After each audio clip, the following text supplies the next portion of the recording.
Di ba nakakalungkot pag nagkakaroon ng friendship over? Ito, na-experience mo na ba ang friendship over? Opo. Ilang beses? Sa buong buhay ko siguro mga 3 beses na po. Oh, best friend mo ito? Opo, kadalasan mga group of friends sila. Ano, dinidesisyonan mo or nagkakataon nag-aano kayo ng landas? Yung iba po dinidesisyonan ko, yung iba din, parang sinasabi ko na hindi ko deserve yung ganitong treatment ng friendship. Oo. Ako din, nagkaroon din ako ng mga friendship over. At kadalasan pa, kaya minsan ayoko makipagkaibigan sa girls. Kasi medyo lapitin ako sa mga kaibigan sa boys or Becky or ano, hindi talaga yung girl na girl kasi laging nangyayari na parang laging nagkakaroon ng aberya. It's either sisiraan ka, kaiinggitan ka, or may mangyayari May hindi maganda. insecurity lang po. Oo, talaga kaya sila takot sa ako inyo. makipagkaibigan sa mga babae. Oo, pero nakakalungkot yun kasi yung friendship ng pagkakaibigan parang friendship din yan ng magkarelasyon eh. Totoo. Kasi nag-invest ka ng time, ng effort, ng pagmamahal. Ibang level nga lang ng love pag sa kaibigan. Pero love pa din yun eh. At kapag nasira yun, parang ang hirap-hirap mag-move on. Wala ka na magiging tiwala sa mga susunod na papasok sa buhay mo. Yung ingat ka na. Siguro dahil kaya ganun din ako ngayon na maingat ako sa pagpapapasok ng tao sa buhay ko. Na parang akala nila sobrang suplada ako, sobrang ano ko.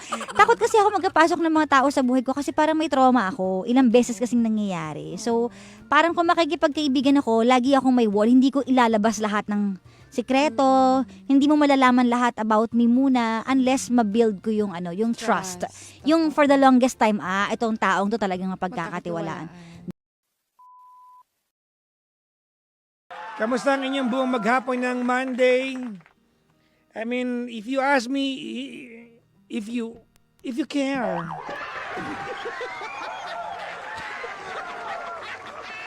I'm doing a wonderful time.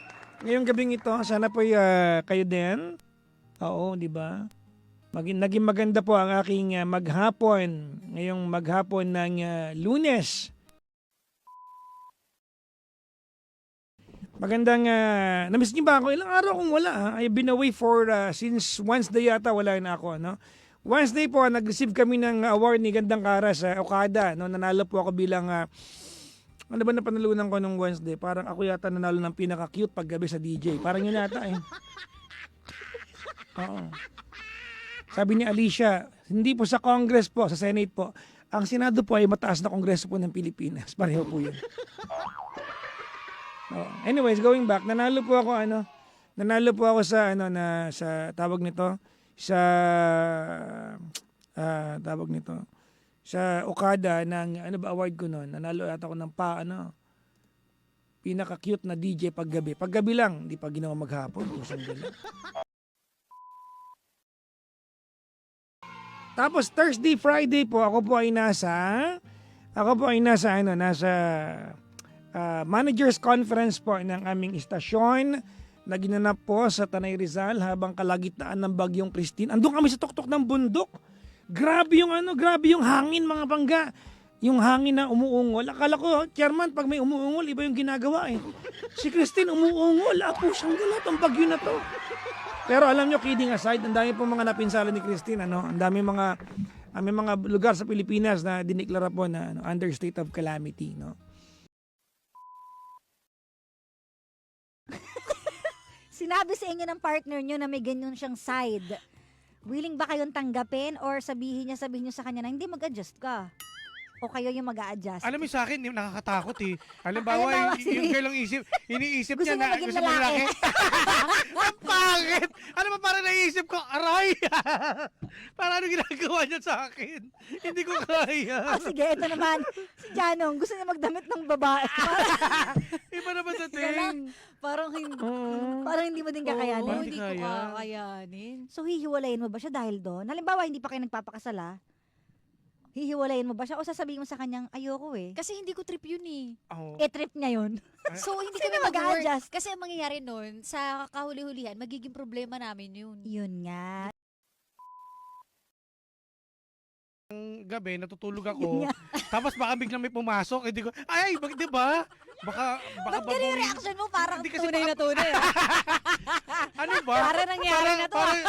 Oh, shucks. Oh, parang di ko kaya. Oo. Hindi mo Natatakot kaya. ako doon. Okay sana kung pareho kami ng trip eh. Kunwari ako, gusto ko magdamit ng panlalaki. Oo. Tapos Di yung ba to siya yung babae? Pwede sana. Wala namang kaso. Eh kaso Oo hindi ko nga. trip. possible, depende talaga. Depende sa, Oo. mag-uusap nila eh. Mag-give up ka talaga. Ako muntik na eh.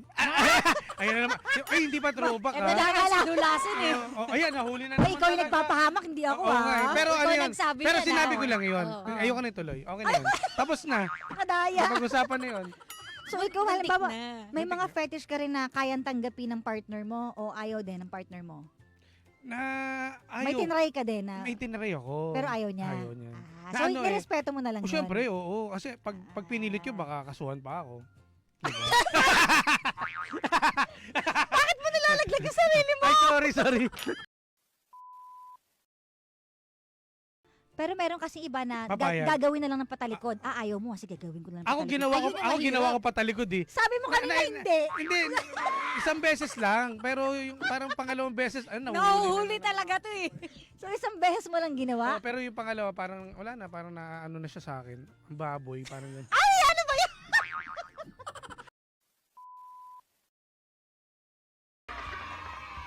Galing po ako ng ano ngayon, ng event namin. No? Oo, siguro kakarating ko lang ng office mga around 30 minutes ago. Kasi 8:30 ako makita ng office. Sa Mega Mall, no? Shoutout po sa mga kasama namin kanina sa Mega Mall. Yung mga taong naka-appearan namin dyan. Hello po sa inyo. Ligayang bati po. Sana'y payapa ang inyong gabi ngayon. Kamusta kayo? Oo. Hello po sa lahat po ng mga tao sa Toktik. Kamusta kayo?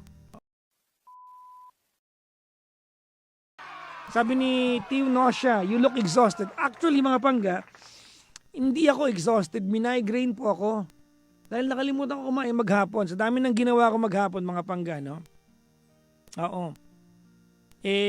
Nakalimutan ko po kumain. Kakakain-kain ko lang po. Tapos mayroon akong parang kuliti ba tawag dito? Or, amit.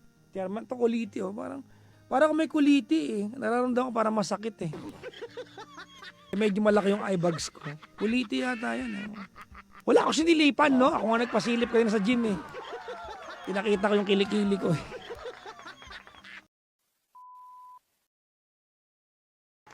Bakit kaya, no? Sige nga, sagutin nyo nga sa akin to. Anong property nung breast milk na nakakapagpagaling ng kuliti? Alam ko sore eyes eh. Sore eyes. Pero kuliti ba kasama doon? Diba, chairman, no? Hindi ko, diba sore eyes lang? Sore eyes lang. Iba yung kuliti. Baka naman pag nagpalagi ako ng, chairman, no? Baka pag nagpalagi ako ng gatas sa kuliti ko, lalong lumaki. Kasi syempre, kaya nga, di ba, nagkakakuliti? Kasi iba nanilip eh. Tapos hindi na, okay na pala. Antay na lang gumaling yan.